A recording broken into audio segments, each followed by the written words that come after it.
Okay, and just FYI, we might or might not get people coming in, but this will be a recorded session and we will distribute the link to all the people who have registered. We had 110 signups out of, I think, 300 invitations sent.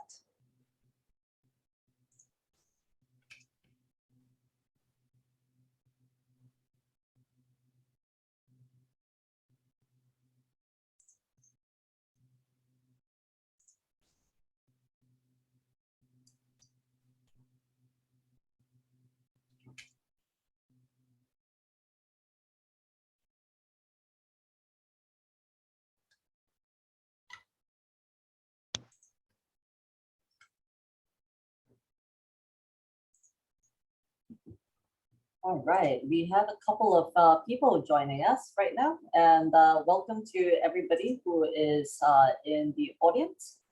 The session will be starting shortly.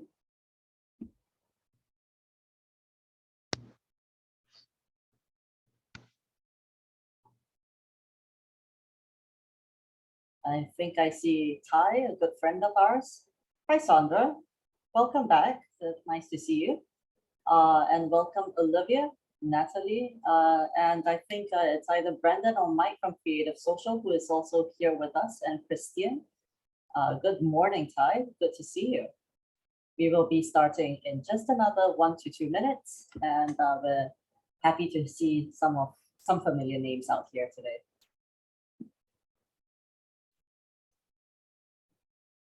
Hey, Brandon.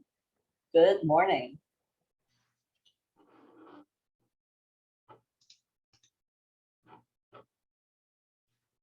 All right. Hi, Sandra. It's so good to see you again. It's been a while. And welcome, Ray. Welcome to our little webinar.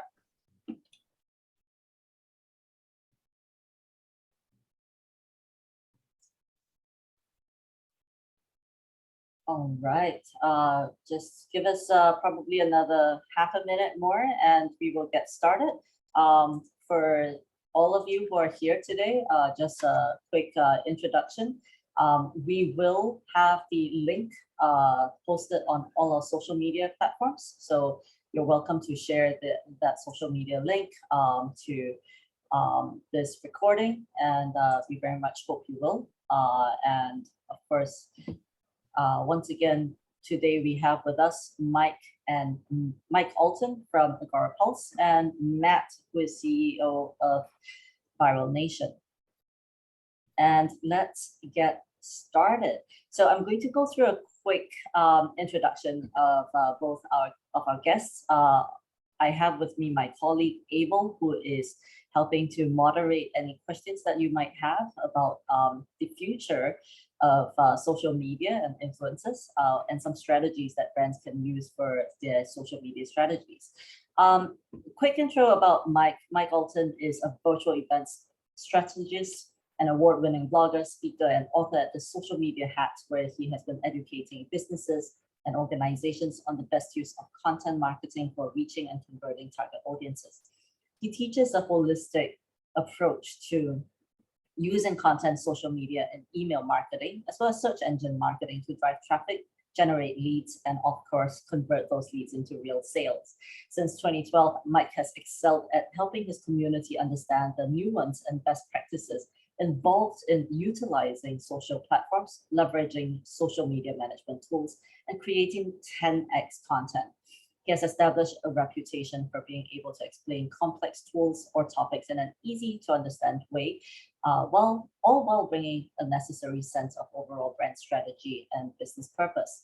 When he isn't writing yet another blog post, Mike also serves as the head of strategic partnerships at Agora Pulse, where he strengthens relationships with social media educators, influencers, and partner brands.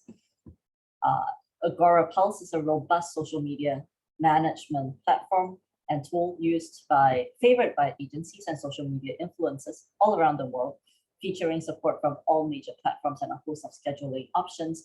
Agora Pulse is designed to help managers save time.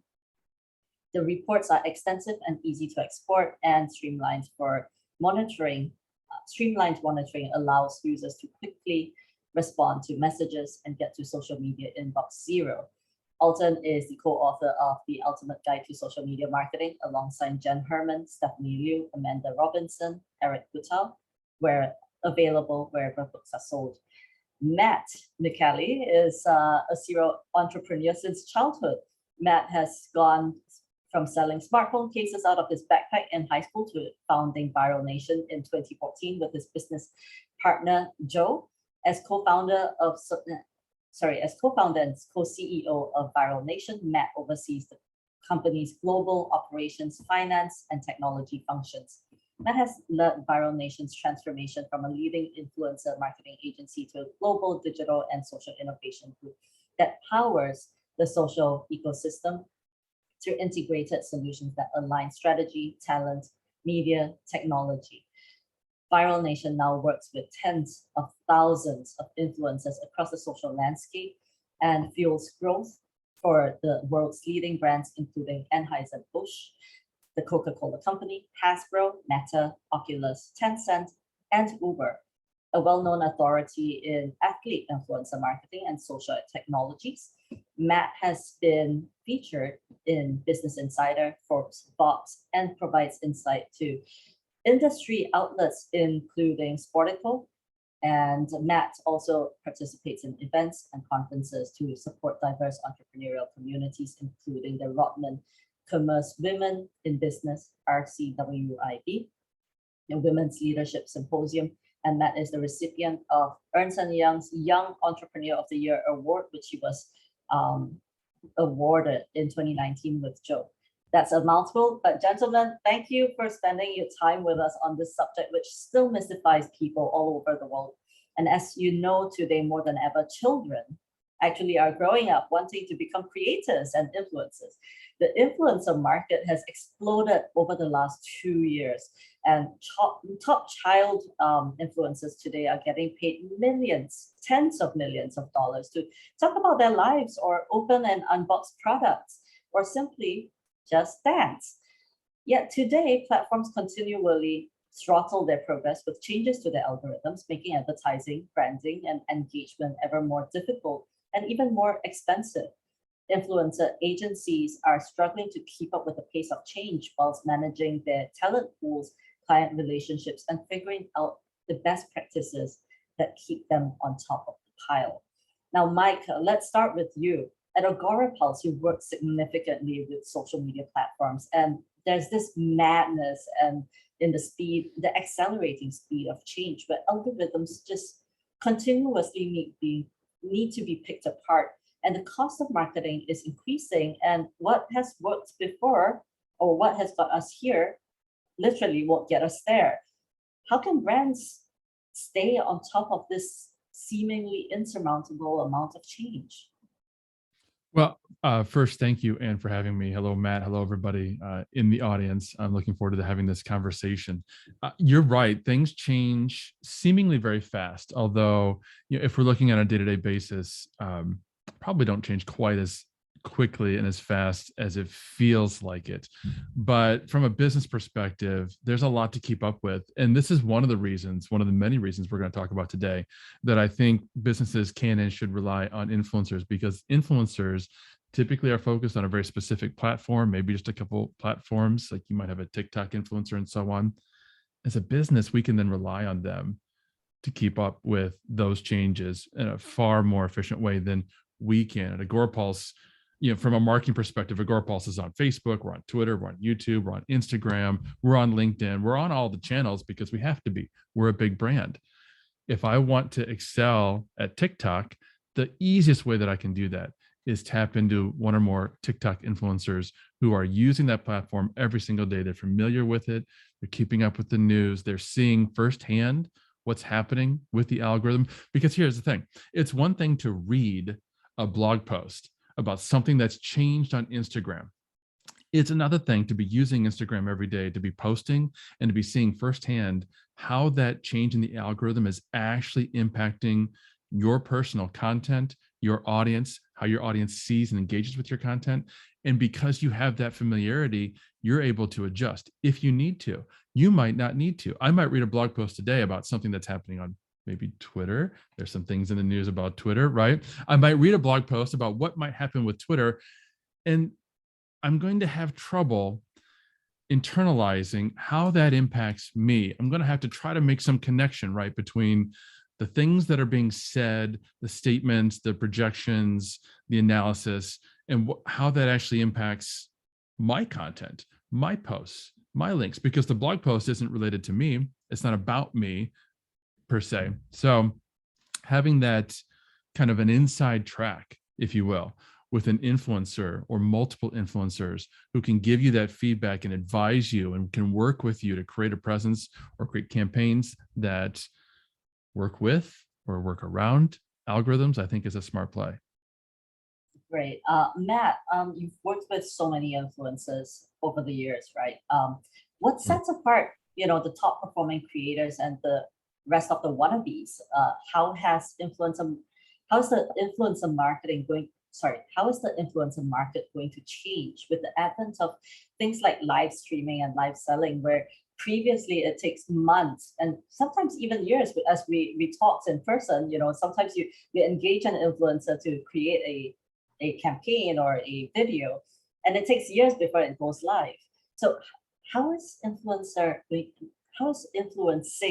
going to change with the advent of these instantaneous live streaming programs? Yeah.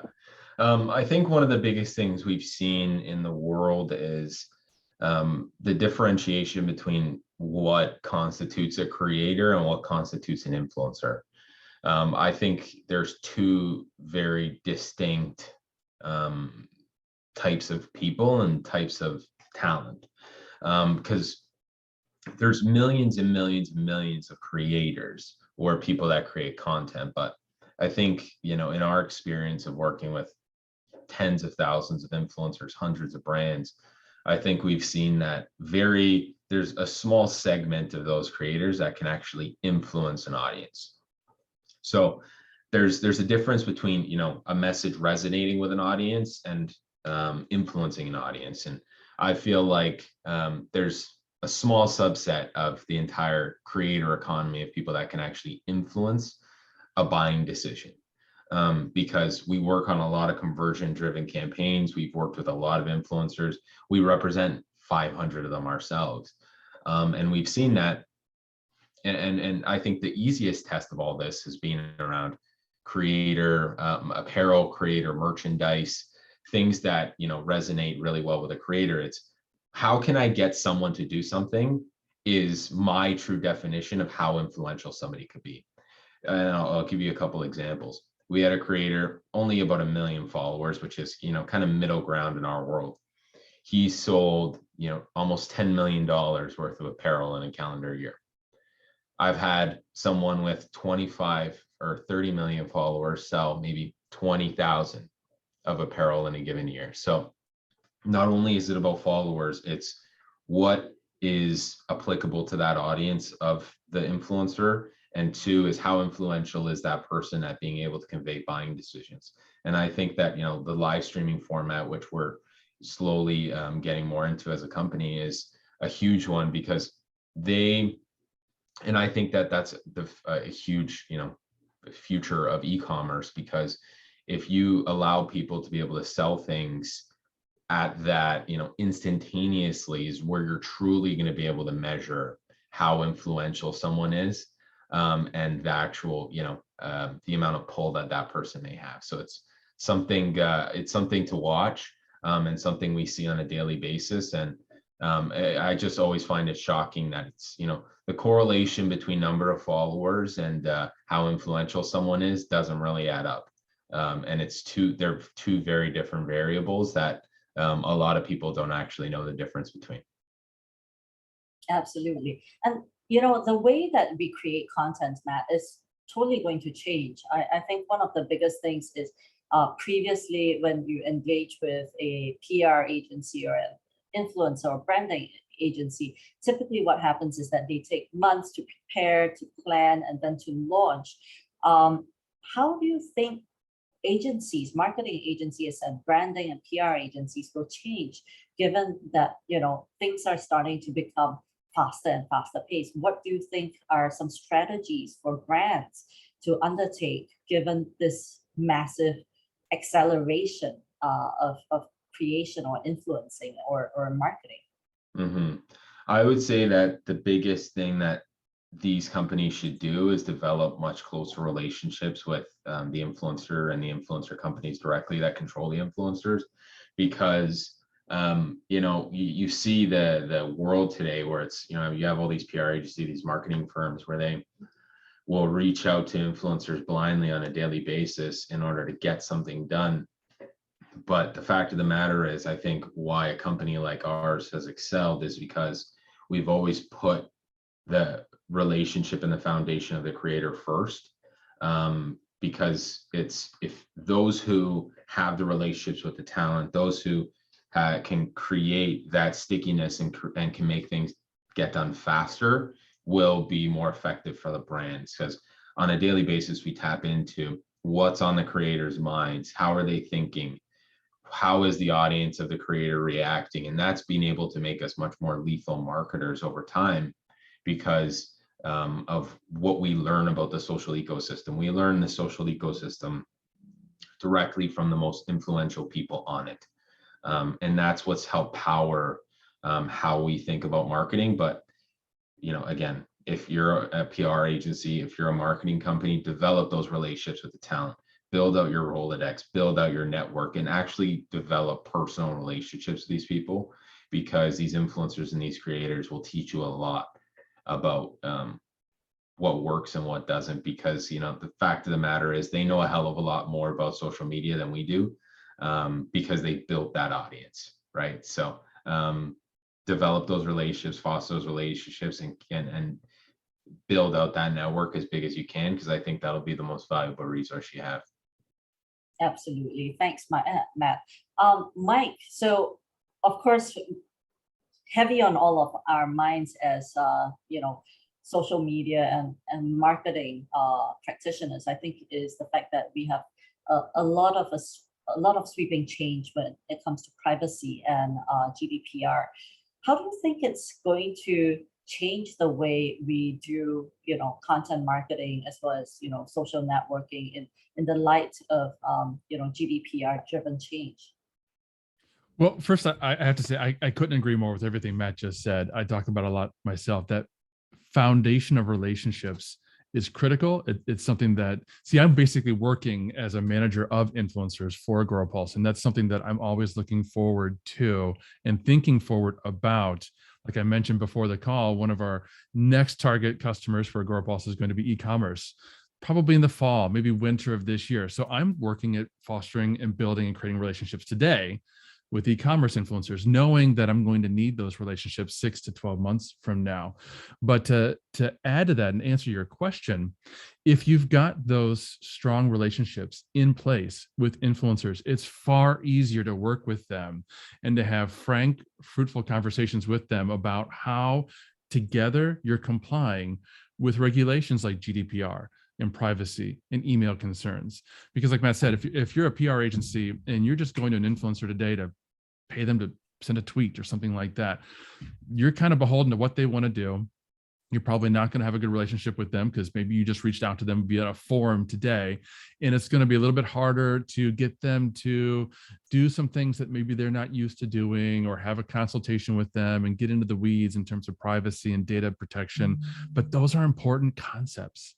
They're critically important today, and they're becoming more and more important every day as governments become more understanding and aware. They're starting to listen a little bit more to their constituents. So they're trying to learn. I mean, we've seen, the funny, not necessarily funny, haha, but funny, sarcastic, and ironic interviews of Mark Zuckerberg in the past, where senators clearly did not understand business models of social networks, but they're struggling to understand these things. And eventually they're going to get there. And eventually there's going to be much, much tighter regulation because they want to protect consumers.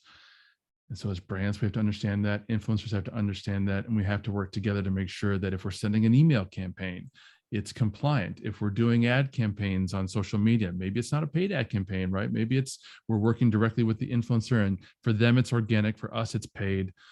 There are going to be regulations, if there aren't already, depending on where you're at, that have to be complied with. So start with the relationships and then work together to make sure that everything is compliant. Absolutely. Matt, I think you've done a lot of work in the marketing and technology space specifically. We know that, today what's going to set people apart is artificial intelligence, something which I hold very close to my heart. But let's have your take on it. How do you think AI is going to change the way we view branding, PR, and how can it help create credibility for brands? I think that AI can really help inform decision making, because one of the things we've seen is successful content is very organic. I don't think we're at the point now that machines can create content that'll really resonate with customers. But I think that what AI will do is AI will use information that it's fed, and it'll use historical, and it'll use a lot of predictive modeling features in order to help brands and agencies really identify what content is going to resonate with the audience, and really showcase it. And really, I've always thought of AI as the major catalyst to help inform decision making, because the human eye and the human human intervention, let's say, is very biased, right? And I think that machines and robots and the artificial intelligence in general is less biased and more driven by pure facts. So I think us as a company, we utilize it in that same way, which is help inform necessary decisions, not necessarily make those decisions, but help our team inform decisions. And it's baby steps, right? I mean, hopefully we never end up in a world where there's a bunch of robots like like some of the Will Smith movies, but I mean, the metaverse and everything that we see online is very much driven by algorithms, and everything that we see on a daily basis. So I'm cautiously optimistic that humans will still will still be able to make decisions, but I think the role of machines is to help inform those decisions. Absolutely. Matt, how do you think creating or influencing is going to change, particularly today? There have been literally dozens of TikTok schools and influencing schools sprouting out up across the globe. I think also there are newer and more larger platforms. There's also Web3, which is starting to become a bit of a rage. So how do you think the future of influencing is going to change? Well, there's one thing that I really have never gotten on the bandwagon on, which is these artificial influencers, right? These synthetic influencers, these fake people.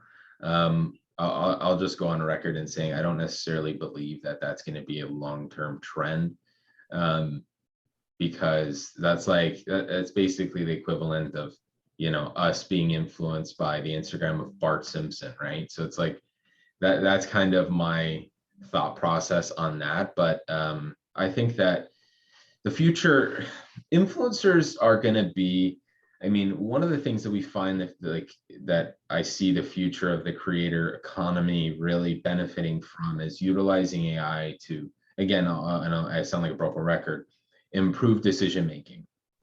Because I think that us as a company, we always look at ways that we can help inform influencers. Okay, what are you going to post? What can you post that will really resonate with your audience? When can you post, which will help drive the most traffic? What can you do in order to help benefit the brand that you're working with the most? Like, there's so many variables where I think that machines and everything we do is imperative to informing potentially successful decisions. It's not the be all end all, but I think that it's information and it's information sharing. And I think that you're going to see a lot of, even, all these companies, you utilize this, you utilize AI and you utilize tech and you utilize all these machines in order to help improve what your output is going to be, right? You don't use it to say, okay, I want this to do everything for me. You say, okay, this is basically going to get me to like the 5-yard line, and I only have to go 5 more yards. Sorry, my football analogy and my Baltimore Ravens, painting and stuff. I didn't intend to do that, although it is draft week. But it's yeah, I'm definitely a believer in, having all of these variables aid brands, agencies, and influencers in as many ways as possible. Absolutely. Thanks, Matt. Mike, what do you think? Specifically now, there's this huge explosion of this thing called NFT. In fact, NFTs and digital art and stuff like that, it's becoming like the next big thing. What's your take on that? Oh man, I do not have a good professional take on NFTs. Let me just say that, be transparent at the outset. It's kind of like the wild, wild west. Now, one thing I'll tell you is I'm a bit of a historian when it comes to social media marketing, because I've been writing about it for a decade. So I've watched social networks come and go. I've watched trends come and go. And there's always this consistent period of time. It could be months, it's undetermined, but there's always this period of time where there are first adopters who are super excited about a particular topic, and some of their followers get so sick of hearing them talk about that particular topic that they have to unfollow them because they don't get it. I'm seeing that with NFTs today. I'm seeing some people who are super excited about Bitcoin and NFTs and so on, and a lot of people are like, wait, what are you talking about now? Yesterday you were talking about Facebook ads. Now all of a sudden you're all into NFTs and I can't keep up. But eventually the overall mainstream understanding of the trend of the platform of NFTs in this particular example gets to a saturation point where now, okay, enough people get it, enough people understand it, that it's now a thing. And by a thing, I mean, it's commonly understood and it's commonly accepted. And I do think NFTs will probably get to that point. It probably won't just fade away like some things have in the past. It'll probably be more like cryptocurrency, where it'll take a slow burn number of years, but eventually it will start to get to a point where it's a traditional, understood, mainstream, acceptable kind of a thing to do. In this case, we're investing in digital art and digital tokens and so on. But we're still in that first adopter phase right now. So, brands, I would say, from my personal advice, would be, smart to wait, take a wait and see approach, not get into it too quickly, unless your target audience, this is really resonating with them. And I was going to mention before, this is why I think AI is so powerful. We talked, Matt talked about helping brands to make decisions. I think it's going to be particularly useful in helping brands to decide which influencers to work with, because with AI, it's so much easier to do big data analysis. You can look at me, you can look at Mike Alton and say, okay, well, he's got 50,000 followers and I want to work with somebody who's a social media influencer. So that's obviously what Mike is, but that's not the sum all total of who my followers are. People have been following me for years for a variety of reasons. Maybe it's because I participated in a tweet chat about Star Wars. I'm not even exaggerating. That probably could have been it. Maybe it's because they liked my fantasy football league a few years ago. Who knows? So with AI, maybe you can do a deeper analysis of who are Mike Alton's followers? What is Mike tweeting about? What's happening with those tweets, right? And start to get to what Matt talked about earlier, some of the actual influence that's happening. How is Mike, I'm using myself a lot, I apologize, actually influencing buying decisions? So if you're looking to get into NFT as a brand, maybe there's some tools out there that can help you analyze and think about who are the influencers in this particular space, and are they actually influencing something that can help my brand, or is it just a lot of conversation because people don't really know what's happening yet? Absolutely. So we're going right into the final part of our webinar with the meat, which is what everybody is here for. Mike, what do you think is a good way to structure a content marketing slash influencer marketing slash PR and branding strategy for an up and coming startup or yeah, a small company? Well, I'm going to reiterate what we both said a couple of times already, and that is start with relationships. Don't try to build a strategy without having relationships in place. So the first step for me is always to go out and look for influencers. If you were literally starting from scratch, right? Find influencers in your space and start to build those relationships.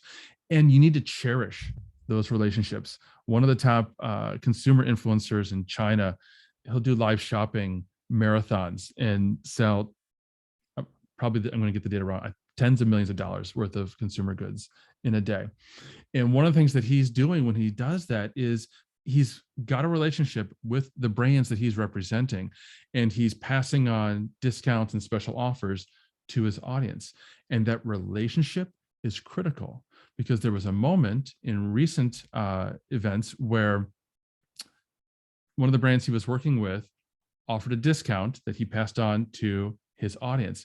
And then later that brand, I don't know if they offer the same discount or they just lower their prices, something like that. Basically, they made it just as affordable for everybody else to buy their product after the live stream.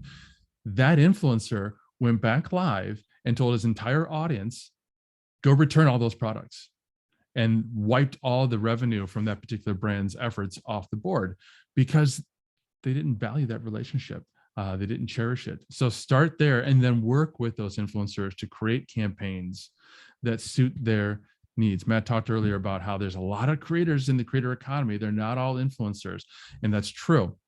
So as you're working with influencers, identify what they're excelling at in terms of content creation. Are they video creators? Are they podcast creators? Are they bloggers? Are they speaking? Are they doing live shopping?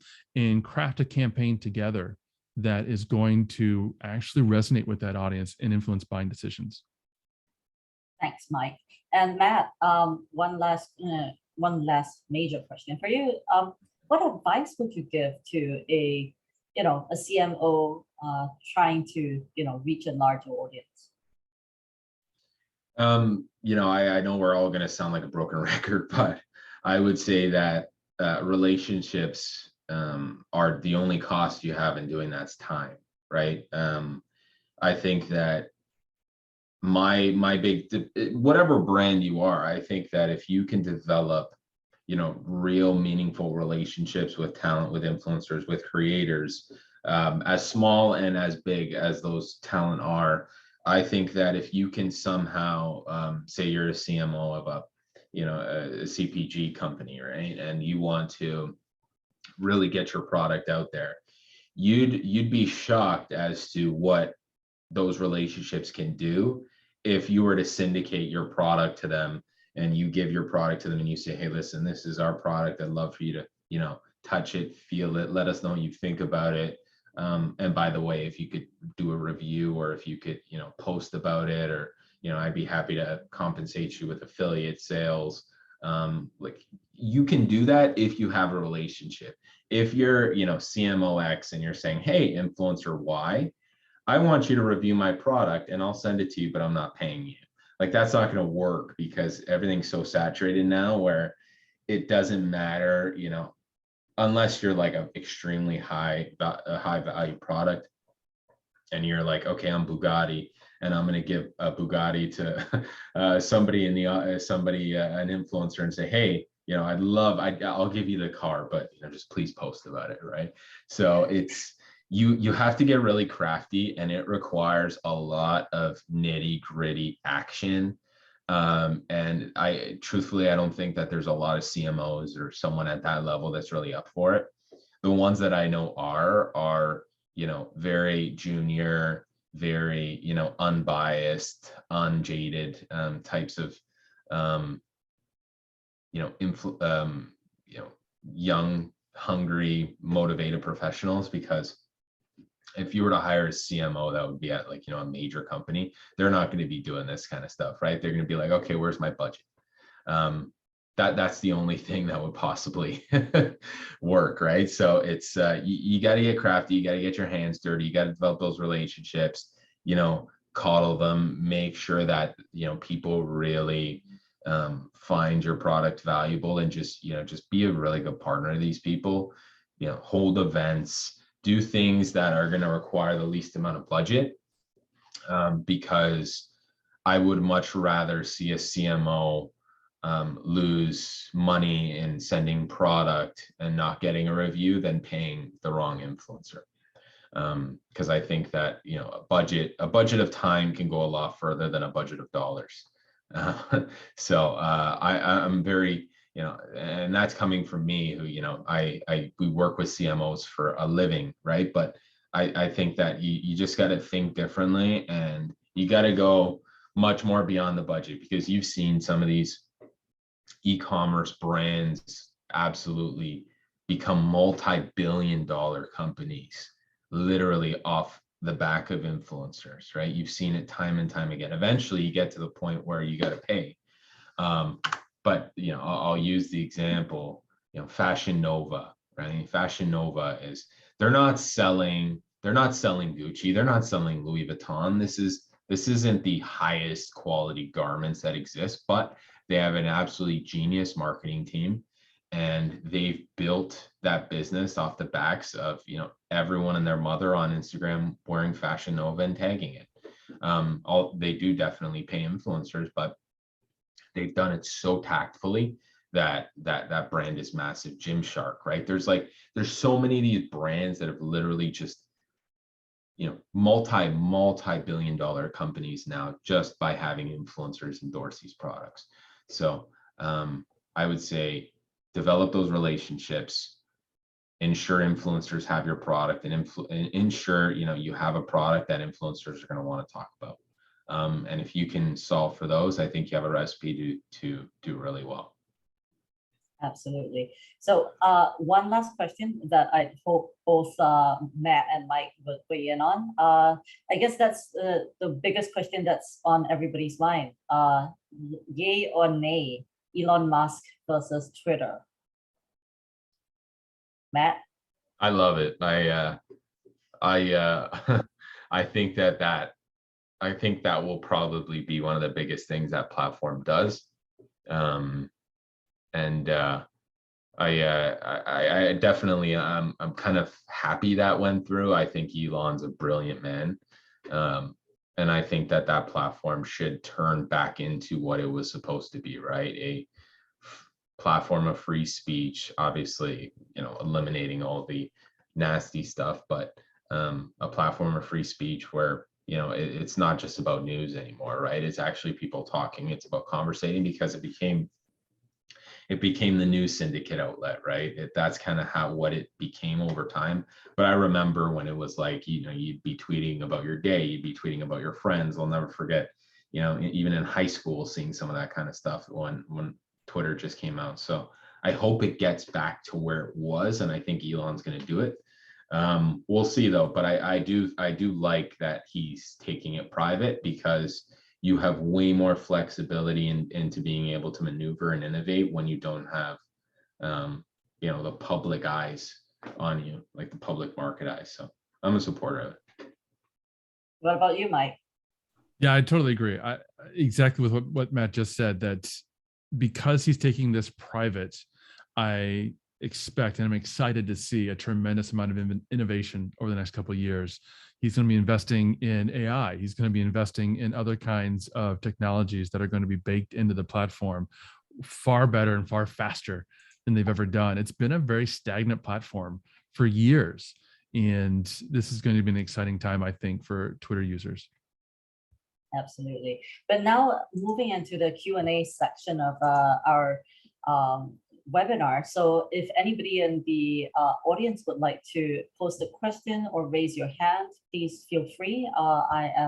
We're now available to unmute you. So please feel free to ask some questions and not leave us hanging.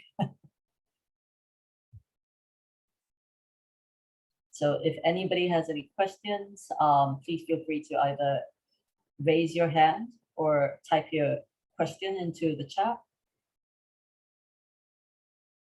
I'm sure there are a couple of people who were here specifically because they were about to ask some questions. So unless I've covered all your questions. While we're waiting, I'll just say that I can personally attest to what Matt was saying a moment ago about the power of giving away your product and working directly with influencers. That's exactly what I've been doing for years at Agorapulse. I joke with people that I'm the anti-sales guy, because if you're talking to me, you're going to get Agorapulse for free. I'm going to give you a lifetime complimentary access to Agorapulse just to see if you enjoy it, just to see if you are interested in using the product and working with us, and then see where things go. And that's why I say, I'm working on relationships today that I know I'm not going to leverage for 6 to 12 months, because the first thing I want to do is give them access to the tool, see if it helps them. And then if it helps them, work with them. But that's why one of the reasons we have so many influencers and so many great ambassadors. If you go to a Facebook group for social media today and people ask, hey, what tool should you use for social media? It's our Agorapulse ambassadors and the influencers and the relationships that I built over the past 4 or 5 years that are weighing in saying, you got to use Agorapulse, you got to use Agorapulse. So it totally works. Absolutely. And we have a question, a hand raised from Everytail team. So I've just unmuted you. So Everytail, feel free to unmute yourself and go ahead and speak. Yes, thank you. My question's actually for Mike, because I actually had a meeting yesterday with somebody, and we've been discussing the ability to give them access to our product, right? Our event platform, which is similar to Zoom that we're on today. And, the question was, realistically, if we work with them and build the funnel you're kind of alluding to and let them use the product, how often do they convert to an actual customer? What's the return usually when you're giving them use of your product? Well, my perspective and philosophy is not to try to make the influencer a customer at all. Instead, I'd focus on being, creating a relationship with the influencer and allowing them to be an influencer and giving them complimentary use of the product indefinitely. And what you're using them as a channel to reach their audience. It's their audience that you want to be customers. And I say that because not only are you focused on hopefully the relationship with them, but it's also often the case where the influencer isn't even your target audience. They are influencing your target audience. Right. That's the case for me, right? Where I'm working with people who teach social media. They go on stages, they write blog posts and that sort of thing. But who I'm trying to reach are the people who actually manage social media, like for a lot of people, like agencies or big brands and so on. So technically the people I'm talking to aren't exactly my target audience. Frankly, it's an easier approach. Obviously, up front, it's not the cheaper approach because you're giving away some product, but the hope is that they'll continue to use the product or your service over time. And when you have a major new release, because you will next year, you'll come out with something amazing, and hopefully they're still using your product and service and they're enjoying it at a complimentary level. And so they're going to be excited to talk about whatever it is you just released. Thank you for that. And Yeah. thank you. And I think we have Sandra who has just requested a question. Sandra, if you could unmute yourself and perhaps ask your question. Sure, I have a bit of background noise, but going back to earlier on, you mentioned the difference between someone who's an influencer and influences purchases versus someone who just has a lot of followers but might not influence people. So is there a sweet spot when you're trying to find that right influencer, that right fit to promote your company? Any tips of like, yeah, look for people that have only been in it for 5 years that aren't jaded, or, Yeah, Sandra, that's a great question. I would say that my personal kind of viewpoint on this is I look for very genre specific influencers when I'm, making recommendations to a client. Now, I would say definitely stay away from, just generic type of influencers like, okay, comedy or, some of these more generic type content verticals of the content that they post. So I'll give you an example. Like say, okay, there's a true crime board game and you're the marketing leader of this true crime board game. Having very specific true crime influencers review your product or give them the product, because if you think, okay, I want to get to people that have this specific audience, which is, I love true crime. There's very few people that will follow and watch the content of this influencer if they're not resonating with true crime. So I would say go very specific into the actual vertical in which you're trying to, and the customers in which you're trying to really get to, because that will have a lot of success on the potential outcome. Like, I'll give you an example. I mentioned that influencer that sold millions and millions of dollars of merchandise and only had 1 million followers. That was because that apparel line was highly tailored, and the branding of that apparel line was highly tailored to the audience of the influencer, which it was very much about, mental health and a lot of things surrounding that. And his audience, resonates with this specific person because of that. So I think that there's, if you get into the nitty gritty of the audience of the influencer and what is going to resonate amongst the audience of the influencer, and then it doesn't matter about really the followers. I would say start smaller, because you have a much better chance of getting them to do something for less, and then work your way up. But just look at the audience, look at what's going to resonate with the audience, and then that will ultimately lead to success. Great. And we have Brandon from Creative Social who has a question as well. Brandon, feel free to unmute yourself. Hey guys, can you hear me? Good. Yes, sir. Sorry, I'm multitasking here. Yeah, so my question was more so, we're an upcoming NFT platform, and we have a few different silos. One's like supercharging small businesses by leveraging NFTs. The other one's, supercharging brands and things like that. So kind of gearing, looking at merch and saying, can we also offer an NFT and provide some real world utilities to kind of strengthen those communities? So as a new company, I think one of our focuses, as I just came on 2 weeks ago as our chief strategy officer, is where do we focus our efforts on social media, right? Do we focus on organic growth, or do we focus on, doing some paid promotional growth on social media? Just want to get your guys' thoughts there.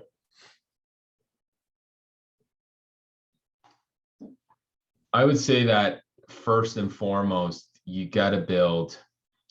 I would say definitely start with organic and start building an organic presence literally from day one. I think that it's fundamental in anything you do. And regardless of what paid streams you have or what timing of paid streams you have, I would say that organic is 24/7, 365, always on. It doesn't matter what sort of marketing cycle you have. I think that's fundamental. And then paid will come. Paid will be your turbocharge or supercharge, no pun intended. I think that's always how you have to approach it. Paid will come and go, but organic will always remain. Awesome. Thanks, guys. Great. So I guess we're coming to an end. If there are anybody else who would like to post some questions or raise your hand, please feel free. We will be closing this webinar in the next 5 minutes. Okay. Ty, I will bring you up. So Ty, feel free to unmute yourself. Go ahead. Sure, thanks, Anne. So my question is, what's the relevancy of Linktree and where the social media influencer market's going nowadays? And it's an open question. Is Mike still? Yeah, Mike. Yeah, I would say, correct me if I'm wrong, so I don't have brain fog. Linktree is what the influencers, I'm not going to pretend to beat around the bush about it, but Linktree is what the influencers will put in their bio, the link in their bio, correct? Just so my memory serves me correctly. You're dead on. Okay. I've seen some influencers do this. Truthfully, I think it's just because they're too lazy to make a website. I think that if they would have just invested the time to make a website or a kit around their own branding, I think that that has much greater impact on potential outcome. Like think about it, it takes anybody literally now can make a one-page website with your, images, contact information, links. Like there's 50 different websites where you can create these things for free. So I think that it's definitely highly relevant, because as some creators, there's, some of them have 5 different social channels, and you can't put those all in your bio. So that's the closest thing that you're going to get. I think it definitely serves a purpose, but I would say that you as a creator, I'd say you're much better served at making your own website. And then where social media influencer market is going, I think that influencers in general, it's changed so much, and I think that to touch on what I said earlier, I think that there's just this big distinction between the creator and the influencer. The creator creates content, and influencer also creates content, but has influence over a specific audience, right? Like think about the original words in our space, clout. Clout was, okay, how much clout does this person have? Because that's truly, like, in my opinion, the measure of influence. What can you get someone to do, right? That, that to me is influential, whether it be watch a movie or, listen to music or buy something. Like that's truly the big measure. Absolutely. Thank you so Going much. old school with that clout reference, man. Yeah. Love it. Well, looks like we don't have many other questions. Are there any questions from the rest of the audience, or from anybody who is, able to speak? I'll just give another 15 seconds to anybody else who would like to raise a question.